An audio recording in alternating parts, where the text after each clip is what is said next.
Thank you very much, and welcome all of you to this session. I've been really looking forward to this. Oops, the light fell down. All right. The author, Douglas, and we'll come back to this poll in a minute. The author, Douglas Adams, he once wrote that I may not have gone where I intended to go, but I think I ended up where I needed to be. And I'm sharing those words because that's very much the story of my life, at least my working life, because it was in no way given that I should be here with you today and talk about beyond budgeting. Because my career started in a very different place. After graduating from business studies, I joined a company called Equinor, a Norwegian energy companies, one of the biggest companies in Scandinavia. And my first management job in this company was head of the corporate budget department. So I've been heading up more budget processes in my life than I want to be reminded about. Fortunately, I found a better way. Got the chance to head up the implementation of Beyond Budgeting in Equinor 20 years ago. The company is still sticking to that model. And I've also been able to help around 50 companies all over the world getting started. And a few years ago, I made a difficult decision. I left this great company to be able to work with Beyond Budgeting full time. That is why you saw me as founder of Bogsnes Advisory. I'm also the chairman of the Beyond Budgeting Roundtable, an international network of individuals and companies interested in Beyond Budgeting, and we have been up and running since 1998. When I'm out discussing Beyond Budgeting with executives, managers, finance people, and others, there's always one word that keeps coming up over and over again, and that word is control. And the context is, of course, the fear of missing control. And I often ask these people, could you please help me understand what you mean with control and what you are so afraid of losing? And the interesting thing is that a lot of these people, they struggle after they have said cost control. They actually struggle with putting words on and explaining what this is all about. So I checked up in Oxford Dictionary, how would they define control? And they call it the power to influence or direct people's behavior or the course of events.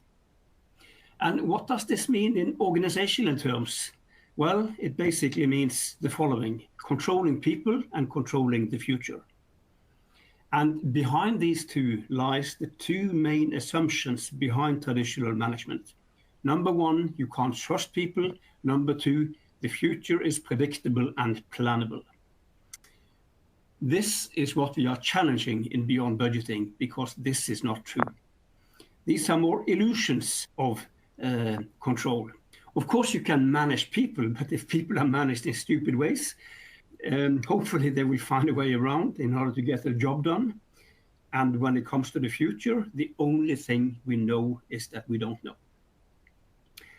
As for trust, I have always traveled a lot, and the first thing I'm always checking when I come into the hotel room at night is what kind of clothing hangers do they have? Is it the one at the top with a hook, or is it that stupid one at the bottom that you have to fumble into this small hole that you never can find? So I hope we all can agree that we prefer the one at the top with a hook.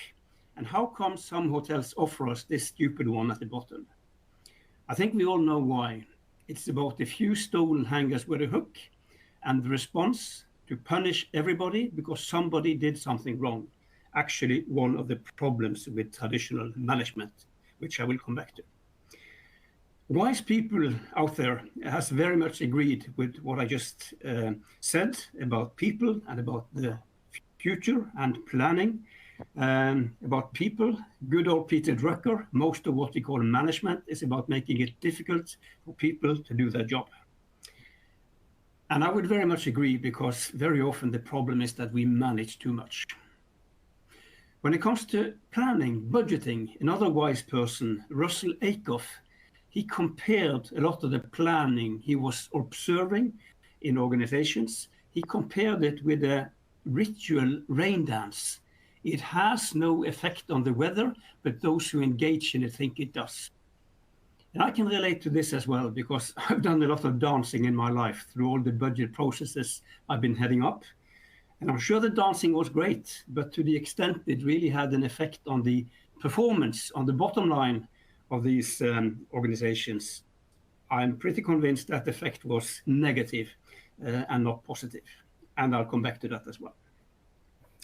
Okay, so much for wise people. Imagine an organization that 100 years ago invented a fantastic machine. It was state-of-the-art and key for the success of this organization. 50 years ago, this machine started to make some trouble, didn't work that well, and today this machine is completely broken. It looked like this. This is not a true story, because in real life, hopefully, people who would have done something 50 years ago either try to fix that machine, or even better, try to invent a new machine, new, different, and better. Because innovation is something that we all love. Innovation is great. We all want to be leading edge, unique, right there in the forefront, better than everybody else.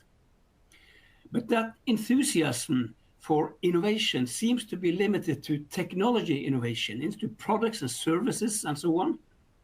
But there is also something called management innovation that we shall talk about today, exploring new ways of leading and managing. And is that great? Oh no, that's scary. Kicking out the budget? Are you crazy? The consequence of this is that it's very crowded on the left-hand side, because everybody is into that kind of innovation in some form or shape. Management innovation, on the other hand, is not yet a crowded place because it feels scary. But this is actually good news for brave companies who dare to explore and embrace also this kind of innovation, because you can get just as much performance and competitive advantage out of management innovation as you can get from technology innovation. There are companies out there who openly state that we have no advantage whatsoever in what we produce, sell, provide. We find it in the way we lead and manage. And I got a great case for you a little bit later. So performance is a key word. That is why we should go beyond budgeting, because it is good for performance defined in the right way. So I will come back to that important word, but it is still called beyond budgeting. It has also something to do with budgets, even if it is about much more than budgets. Oops, there goes my light again. So I would like to share with you my budget problem list before we move on. That is a pretty long list. Very time consuming, making budgets, following up budgets.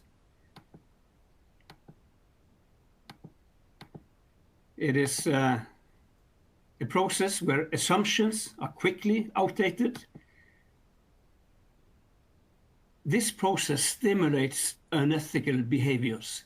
And this is maybe the biggest problem of all.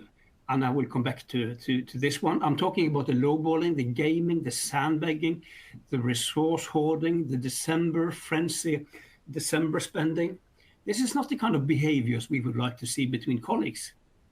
At the same time, I'm not blaming anyone for behaving like this, because these people are only responding to the system that we have designed for them to operate within. So if we want to change behaviors, as you probably know, it is not about fixing people. It's about fixing systems, changing systems, which again changes behavior, which is exactly what beyond budgeting does.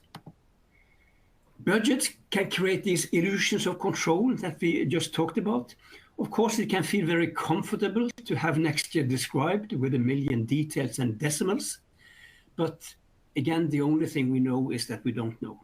So if we don't have control, whatever that word means, maybe it's better to acknowledge it, accept it, and act accordingly, than to think that we have it, to fool ourselves and act accordingly.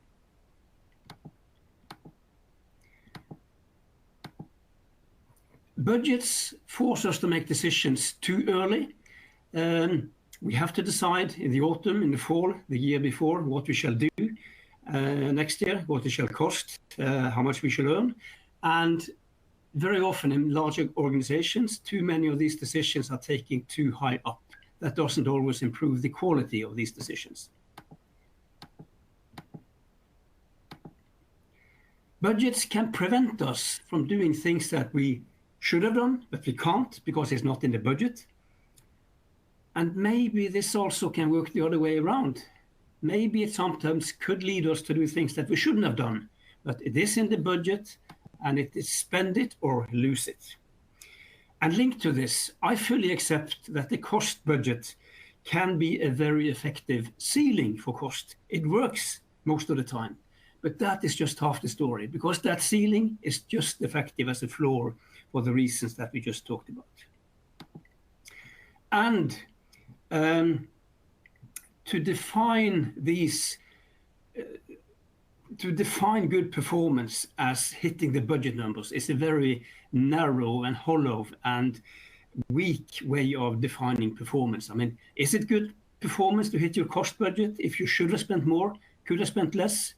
Is it good performance to hit your profit budget, your profit target, if you could have earned even more, or if you didn't hit it, but you did better than competitors? So again, we need a richer and broader language for talking about budget problems. And another final problem here, I'll call it conflicting purposes. I'll kind of leave this for now and come back to it in a minute. It is a very interesting problem that is both a problem, but it also opens up for some solutions that can get us out of this misery. I have thought long and hard about how come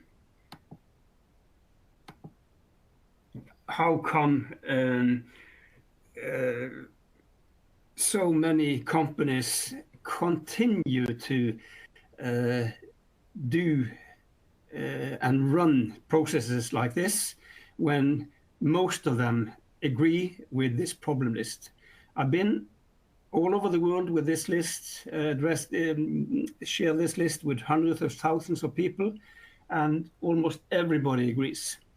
At the same time, most organizations continue doing this stuff. And one theory I have about why is that these problems are acknowledged, recognized, but they are not seen as kind of serious problems, more like irritating itches. But these are more than irritating itches. They are symptoms of a huge problem, which is also a paradox, because here we are looking at the process invented roughly 100 years ago. We are talking about pretty old management technology. And the guy who invented this process was Mr. James O. McKinsey, the founder of McKinsey Consulting. I never met Mr. McKinsey, but actually I don't think he was an evil man. I think he had the best intentions. He wanted to help organizations perform better. And I'm sure it worked pretty well 100 years ago under completely different conditions. But today, this way of leading, this way of managing, this way of thinking is doing exactly the opposite. It has become more of a barrier than a support for getting out the best possible performance in organizations. Now, what about you guys? Are there any of these problems that you have or haven't recognized in your career and your working life? So, what does it look like?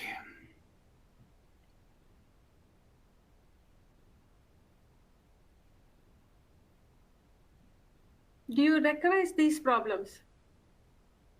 Sorry?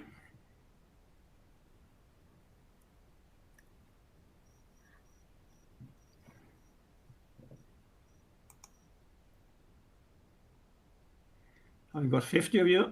I see some of you need some time to think here. I would like to see 80% before we move on. 84, let's have a look. So, all of them, 13.6. Okay, I'm actually used to a higher score on that one, but most of you are on a few or most of them. Anyway, that is still a high number of you recognizing many of these problems. All right, we talked about performance, and I would now like to reflect on that important word performance in a slightly different setting, or very different setting actually, than business and organizations. I would like us to move into traffic, because in traffic, when we are out driving, we would also like to experience good performance. And for me, that would be a safe and good flow. I simply hate traffic jams. And by the way, I've never understood why it's called the rush hour. There's no rush at all. Those cars are standing dead still. But anyway, I think traffic authorities, they want the same, especially when there is crossing traffic. And this is something we often meet in those situations. And this light has no sensors, okay? 2 questions. First question, the one who is in control here, who makes decisions about when you can drive, when you have to stop, well, that is the person who programmed this light. That is the manager in this situation, making decisions. And where would that person be as you sit there waiting? Well, somewhere else. I never checked, but I don't think there's anybody sitting inside that pole. And which information would this programming be based on? That would be some historical data, maybe some forecasts, but it would, for obvious reasons, not be entirely fresh information as you sit there waiting. So here we have a management model where the manager actually is absent and decisions are based on somewhat outdated information. Fortunately, there is an alternative, a very different solution with exactly the same purpose, the roundabout. Same questions, very different answers. Because here we make decisions, when to drive, when to stop. And the information that we apply here is real-time, here and now information. So very different answers.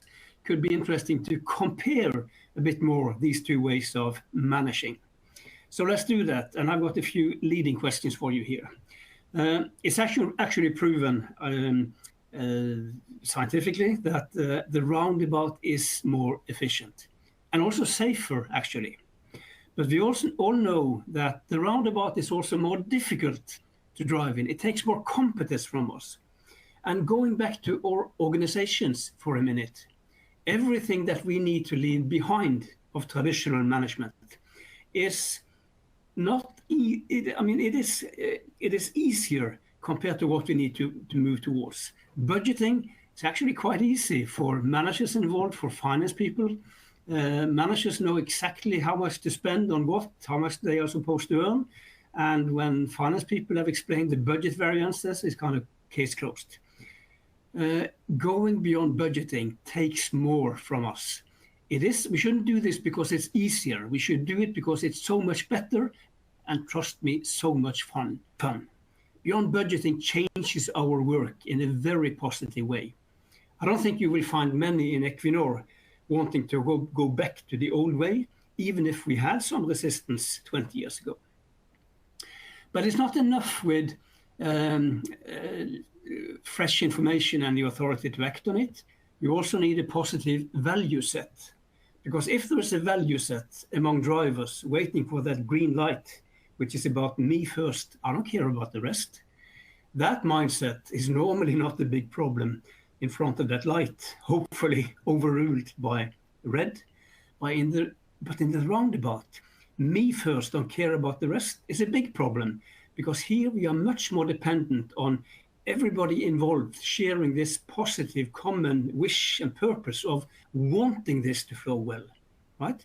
We have to relate to people in a very different, interact with people in a very different way than what we need to do in front of that light. Two other important words here. Trust is obviously one. In front of that light, we are not trusted. In the roundabout, we are. Transparency, not that important in front of the light. As long as you can see the color, you can make your decision. In the roundabout, you need to see and understand the entire situation in order to make your decision. I'm quite sensitive to words, language in the stuff we are talking about now. And without wanting to offend anyone, there is a few words in the corporate language, a few labels that I struggle with. And one of those labels is performance management. I struggle with it because I find it quite negative. Aren't we actually telling people that if we don't manage your performance, there will be no performance? Isn't there also some illusion of control into that? Because I think our ability to manage performance in today's business and people realities is somewhat limited compared to what we often like to think. But that label, performance management, fit very nicely when we talk about the traffic light. That is exactly what the authorities are doing, managing performance very directly. In the roundabout, it is about something else. This is more about creating conditions for great performance to take place. It is about enabling performance instead of managing performance. And this, my friends, is about more than playing with words. These are two fundamentally different ways of addressing that key question. How do we get the best possible performance in our organizations? And that question has been with us all the time. It is the answers that has changed. And beyond budgeting is very much more about enabling performance than managing performance. We're going to leave traffic, but another important word here with the roundabout is self-regulation, because self-regulation is another important word in beyond budgeting. And in today's people and business realities, organizations need more self-regulating management models. The first reason has to do with our business environment, about all the volatility, the uncertainty, the complexity, the ambiguity out there, the VUCA, as I'm sure you've heard about. A lot more VUCA out there than when I started my budget and planning career in the early 80s. And if we take that VUCA seriously, it must have implications for how we design our management models compared to if there is little or no VUCA out there. That should be quite obvious. The other reality we need to reflect on is not external, it's internal. It has to do with people. It has to do with employees. Asking ourselves, what kind of employees do we generally believe that we have on board? And one set of labels for that important discussion was developed by this guy in a book he wrote back in 1960, The Human Side of Enterprise, Douglas McGregor. And here he introduced what he called Theory X and Theory Y, two opposing views on people and what motivates people. His Theory X is quite a negative view on people. It is a view that most employees, well, it's a bunch of potential thieves and crooks, and unless we manage them tightly and keep them on short leashes, they will all run away and do a lot of stupid things and spend money like drunken sailors. Well, those were my words. If you read his book, he was a bit more polite and academic, but I think that's what he meant. Then you have this Theory Y, a much more positive view on people, a view that most people actually want to perform, they want to do a good job, they want to be involved, they want to be treated as adults.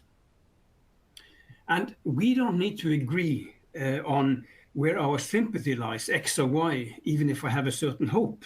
But it should be very easy to agree that if we mainly believe in Theory X, our management model should look very different compared to if we mainly believe in Theory Y. If we then combine these two dimensions that you recognize here, then then you will find traditional management in that lower left-hand corner with a conscious or unconscious belief that, again, the world is a predictable and plannable place and that most people is on the X side. If we disagree with this, then this is not the place to be. Then we need to move up in that upper right-hand corner by addressing both leadership horizontally and our management processes vertically. And what we need to get out of traditional management, I have used the following words to describe.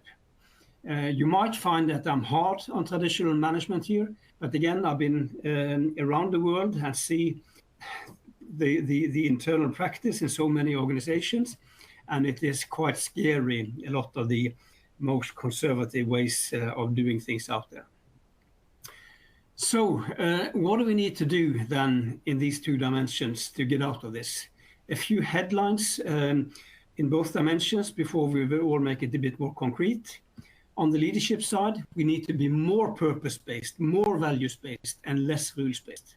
We are not saying no rules, we are saying less and more. Then we need to have more autonomy, more empowerment, so that people out there in the front line where the best information often sits have the necessary autonomy.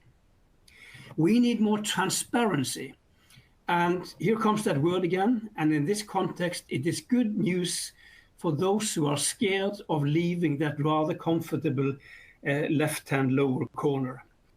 And the good news is that because they are afraid of losing control. And the good news is that transparency can be quite an effective control mechanism, a social control mechanism. Let me give an example. This is from the German pharmaceutical company called Roche, Swiss, sorry, who today are on a beyond budgeting journey. Before they started out, they did a very interesting experiment around travel cost. In a pilot, they kicked out the travel budget, most travel rules and regulations, and replaced it with full transparency. So with a few exceptions, everybody could see everything. If you travel, to where did you fly, sleep, eat, cheap or expensive? Open for your colleagues to see, and vice versa. And guess what happened with cost in that pilot? Came down significantly through this simple self-regulating control mechanism of transparency. Last but not least, internal motivation as opposed to external or extrinsic motivation. And the most common way of motivating people externally or extrinsically today in business is individual bonus. And I could have talked for a few hours about that topic, but let me just say that there is probably no area where there's a bigger gap between what most theory and study tells us about what really motivates people and what most businesses practices, namely individual bonus. So I can share right away that we are not a big fan of individual bonuses and beyond budgeting. We are a big fan of common bonus schemes, driven, for instance, by how the company is doing versus others. Okay, a number of organizations would, if you look at what they say, what they write, it wouldn't very often deviate very much from what we see here. But it doesn't help to have these theory Y leadership intentions if you have theory X management processes, which is the case in so many companies. So if you are serious about these words, we need to address our management processes to make sure that these intentions are reflected in these management processes, and not just that the VUCA world also is reflected in our management processes. And a few headlines of what we need to do. We have to do something with the traditional detailed annual budget, because that represents so much of what you find in that lower left-hand corner. We have to do something with how we set targets and goals. I have yet to meet the football team saying that the ambition for next season is to score 35 goals and get 39 points. Those are budget goals, and they don't think like that. They think in terms of league tables. It's all about doing well against peers and hopefully better than everybody else. And that relative thinking can, in some cases, also be applied in organizations. When it comes to the cadence, the rhythm of all of this, why on earth shall everything circulate around the fiscal year of January to December? So where it's possible, where it makes sense, we need to organize these processes on a more business-driven, more event-driven rhythm, and less of a calendar-driven rhythm. And last but not least, when we shall evaluate performance, we cannot reduce this to comparing two numbers, actual versus budget, and then conclude. We need a richer, broader, more intelligent performance language. And this, my friends, is what Beyond Budgeting is about. Addressing both leadership and management processes in order to become more adaptive and more human. It is this simple and this difficult. I know that in some organizations, that leadership and people discussion, some people find that a bit more challenging than discussing management processes and KPIs and rolling forecasts. If that is the case, you can still get benefits of Beyond Budgeting through only addressing the process side. But if you want the full benefit, you have to address both dimensions. That is why we so strongly encourage finance and human resources to work together in making this happen in organizations. This was the high-level introduction into Beyond Budgeting. The model as such looked like this. And I will not go through the 12 principles in detail right now. We have on the left-hand side, leadership, already talked a little bit about purpose, values, transparency, autonomy. I will come back to some of the management processes in a little bit later. But just a few reflections here before we move on. That tagline is important. Performance the right way. Beyond Budgeting changes how we define performance, how we deliver performance, how we evaluate performance, and how we reward performance the right way. We are very focused here on creating a coherence and consistency between what we preach on the left-hand side on leadership and what we practice on the right-hand side through management processes. And let me give the classical example of the opposite that we unfortunately see in so many organizations. It doesn't help that we on the left-hand side, Principle 4, talk warm and loudly about autonomy and that we trust you so much and we would be nothing without you. But moving to management processes, resource allocation, of course we need detailed travel budgets. Then there is one message about trust on the left-hand side, the opposite message on the right-hand side. And that right-hand side message completely kills off the left-hand side because what we do always speak 10 times louder than what we say. These are principles. What this should mean in your organization, that depends. Your business, your history, the problems you are trying to solve. So here you have to think for yourself, what should this mean? Some people get frustrated, they want the recipe. Well, maybe then you have to go somewhere else. That doesn't mean that we don't have practical example or recommendation. We have loads of them. But which one you should pick, again, depends on your situation. So here you have to think for yourself. A number of organizations are today on this journey in some form or shape, and I could have talked for hours and hours about fascinating management innovation taking place here. We don't have the time, so I'm going to limit myself to one case, but which is quite a fascinating case. It is a bank. You see that bank in the middle at the top here, in blue, the Swedish Handelsbanken, which has around 700 branches in Northern Europe, quite big in the UK, around 12,000 employees. And the one who got it all started, he has passed away now, was Mr. Jan Wallander. And he said a lot of wise things, including this. And this is a fascinating case for many reasons. One reason is that the bank has no budgets, no targets, no individual bonus. But it doesn't stop here. They have been doing this since 1970.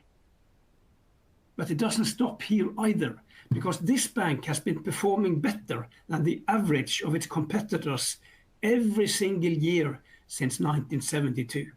That's how they define performance. They think football.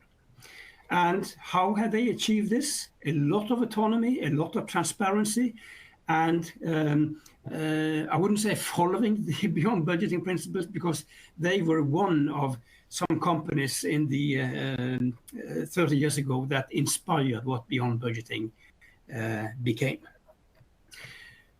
Well, this was one example of that beyond budgeting is good for performance, but it's just one case. So let's take a look at what a few consulting companies are saying about beyond budgeting and performance. This is Boston Consulting Group, BCG, and they did a survey about what kind of benefits practitioners are seeing.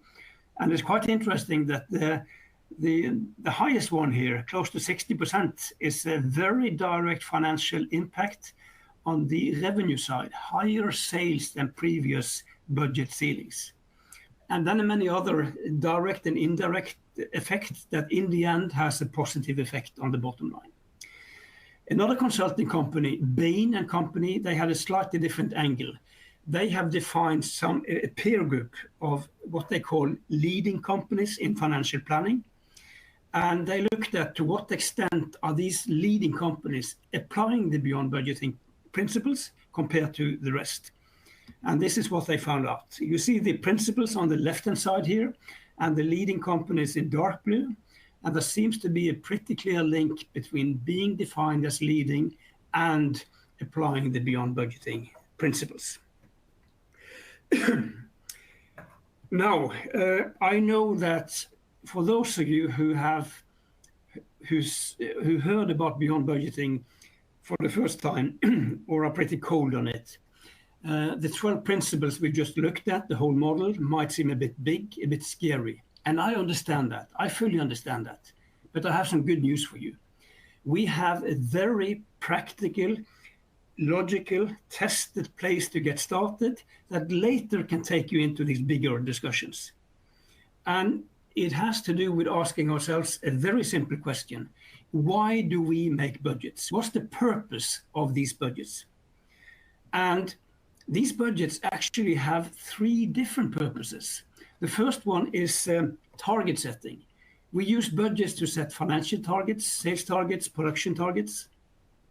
At the same time, this budget shall be a kind of forecast of what next year could look like in terms of profit, cash flow. And the last purpose is resource allocation, handing out bags of money to the organization on OPEX and CAPEX. And it might seem very efficient to solve three purposes in one process and one set of numbers. But that is also the problem. And let me explain why. Let's assume that we are moving into a budget process, and upstairs, finance, they want to understand next year's profit, cash flow. They start on the revenue side and ask responsible people out there, what are your best numbers for next year? But everybody knows that the numbers that I know will send upstairs will most likely come back to me as a target for next year, and maybe with a bonus attached to it. And we all know what that insight might do to the level of numbers submitted. Everybody wants to hit their targets and get the goodies that follow. Moving to the cost side, OPEX, CAPEX, the same people, other people are asked, what are your best numbers for next year? But everybody knows that this is my only chance of getting access to resources for next year. And maybe some remember that 20% cut from last year. And that insight and that memory might also do something to the level of numbers submitted. And then the numbers typically will go the other way. And this is a problem, not just because it destroys the quality of numbers, but also because it stimulates this behavior that we talked about, the gaming that we don't want to see. As I said, if we want to change behaviors, it is not about fixing people, it's about fixing systems, changing systems, which again will change behavior. And that is what Beyond Budgeting is doing by separating these three into three different processes, because these are different things. A target is an aspiration, it's what we want to happen. while a forecast is an expectation. It's what we think will happen, whether we like what we see or not. Brutally honest, the expected outcome. And resource allocation is about the optimization of scarce resources, money and people. And because we are separated here, we can, for instance, allow a target to be more ambitious than a forecast, which it typically should be. But more importantly, this separation is just a catalyst to enable us to improve each one in ways impossible when it was all bundled in one process and one set of numbers on the left-hand side. Now we can look at how we can set targets that are much more inspiring in stretching without people feeling stretched, and often letting people set more of their own targets. And here, thinking football relative can sometimes be a very powerful solution. Then we can start to work with getting the bias out of the forecasting so that we can trust the numbers. And of course, one way of making that happen is to get across through the separation that a forecast here is just a forecast, nothing else. It's not a bid into a target negotiation, separate process. It is not a bid for resources, an application for resources, separate process. It's just a forecast. And we can also work on the cadence and the rhythm of this, as I will come back to introducing rolling forecasting. And we don't need a billion details here. We are looking at the future. There's uncertainty, which is very different from looking at the past through accounting, where the uncertainty is gone and where the decimals and details are often required and often make sense. We need to leave that accounting mindset when we turn around and look to the future through forecasting. And last but not least, how can we find better and more intelligent ways of managing cost than what Mr. McKinsey could offer us 100 years ago? And when we have separated, that also allows us to organize each of the three on a rhythm, a cadence, which better reflects not just kind of the business we are into, but also each purpose. Not changing targets that often, forecasts should change more often, resource allocation taking place much more continuously, as I will come back to. This is an important slide for at least two reasons. First of all, when somebody tells me it's impossible to operate without a budget, my response will be, look at this. Here we still do what that budget tried to do for us, but because we have separated, then we can do each one in much, much better ways. Second reason why it's important, if you find those bigger leadership discussions around beyond budgeting a bit more challenging, the whole model, this is a kind of innocent organic backdoor into bigger discussions. When you start to discuss target setting, how to improve, then you will at one point move into the discussion of what really motivates people. Resource allocation, if you say you trust people, do we need the detailed travel budgets, and so on and so on. Now, since we've got just a few minutes left, I don't have time to go through in detail all of these. So I'm going to finish off with some more details on the last one, resource allocation, cost management, because that is where most of the questions are coming. So a few slides on that before we're going to run a final poll. Here it can be useful to separate between investments, CAPEX, and operating costs, OPEX. On CAPEX, it is not that difficult actually. Let me give you an example from Equinor.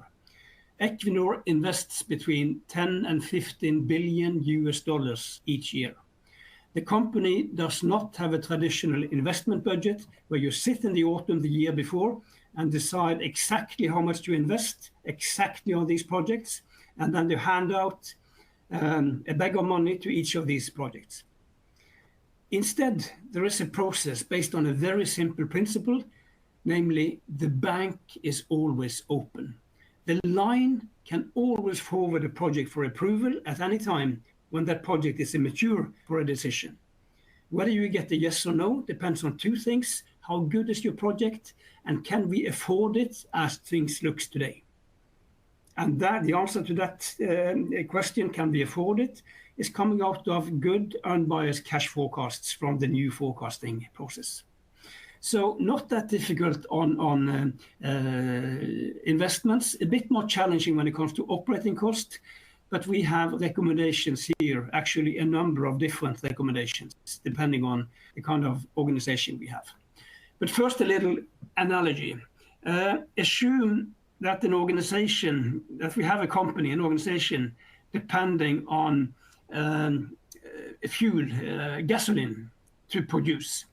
And what would be the best way to be supplied with gasoline for this organization? Would it be the budget way, a fixed number of fuel cans delivered once a year, January 1? Or would it be access to a pipeline where you can consume more fuel if you produce more and vice versa? And that is probably the biggest leading question I've posed today. Okay, so what does our more specific recommendations look like? Well, first of all, whatever process we put in place, it has to build on a mindset of what we call cost consciousness, which is about asking different questions when we shall take decisions that involve spending money compared to what is the case in the budget world. Because then the question is very much, do I have a budget for this? And if you have, it's okay. If you don't have, it's not okay. A bit simplified. We want to hear more of, is this really necessary? What is good enough? How much value is this creating? Is this within my execution framework? As you will see on the next slide, this is not an anarchy. We are making the room to move in bigger, but there are still walls in that room to move. These are questions we should ask all the time. Every single euro, dollar, whatever that we are spending. Of course, we hear these questions in the budget world as well, but only towards the end of the year, typically November, December. Oh shit, guys, the budget bag is almost empty. We have to be cost conscious until January 1 when the bag is full again. It's meaningless. We have to think like this all the time. Now, processes on the OPEX side. What we want, oops, just a minute.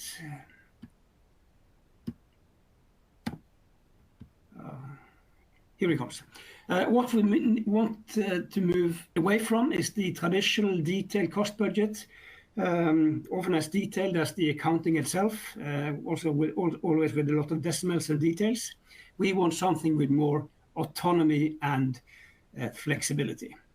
Here is one alternative, a burn rate guiding or an overall level. There is still a number in the range of 1,000, 1 million, 10, 100, depending on. Within that, full autonomy to make the right decision.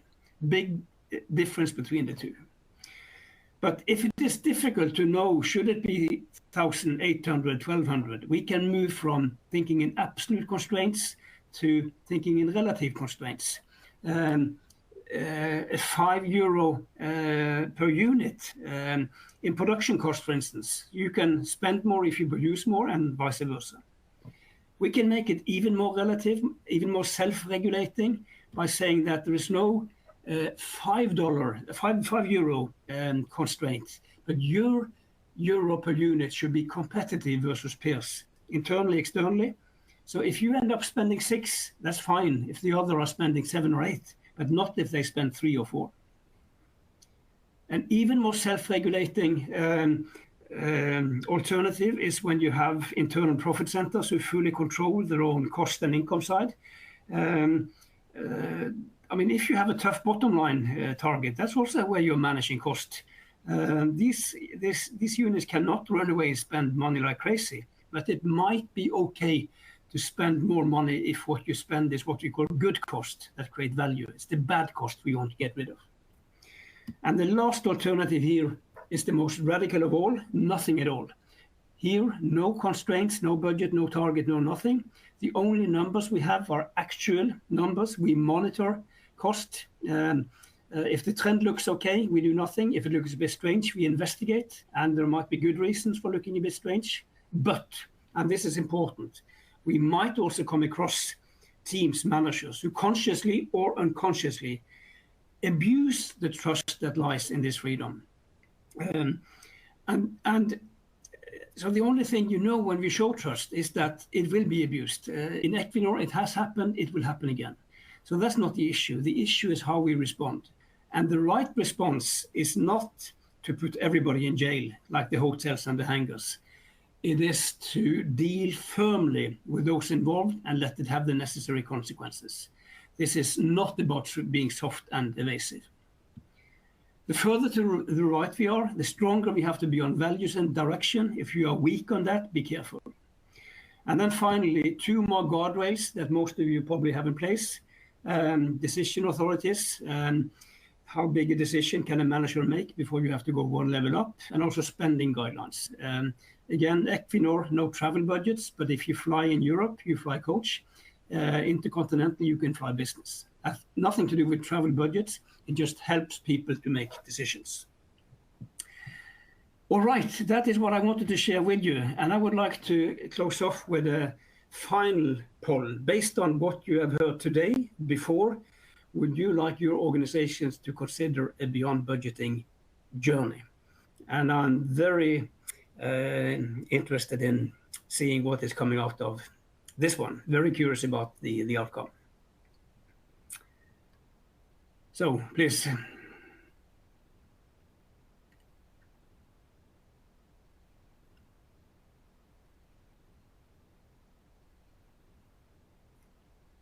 We got 50%. 60.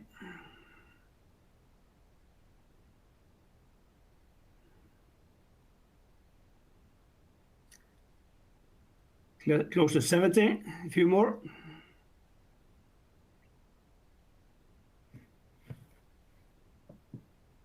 All right, so 75%, and this is your verdict. Very interesting. Almost half of you definitely, and if you add up, maybe those are very encouraging numbers with my eyes. All right, with that, I'd like to close off. What you just heard was the very short version. This is a longer version, a book I wrote some years ago. It's just out in a Spanish translation as, sorry, not this one, next one. So this is kind of a book that has more of everything, which means that it is too thick for busy executives with limited time to read. So that's why I wrote this one, which is shorter, more focused, also out in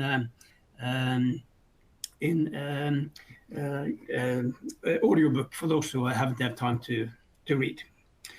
All right, I'm going to close here. And can somebody close the presentation for me, because I can't see that button, but I'm finished. Hessel?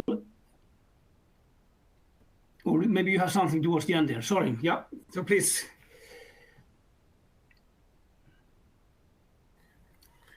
Hi team. So we'll have a roundtable for this. Like it is dated on October 29th. Please join for the roundtable where we can have a further discussion. And there is another upcoming webinar is happening on November 4th with Gary Gokins. It is on predictive accounting. So we would like to invite you all for this roundtable and the upcoming webinar.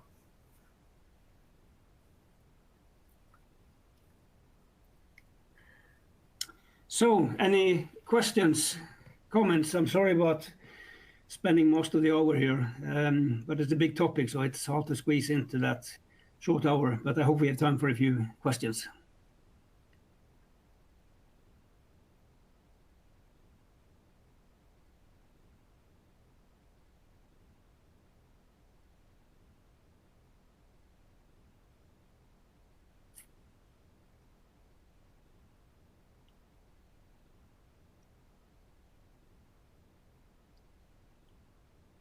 Okay, no questions I can see here in the chat. So then I recommend you to sign up for October 29, because that will be only about discussions and not about all these slides. So I hope to see you again on October 29. And thank you very much for joining us today.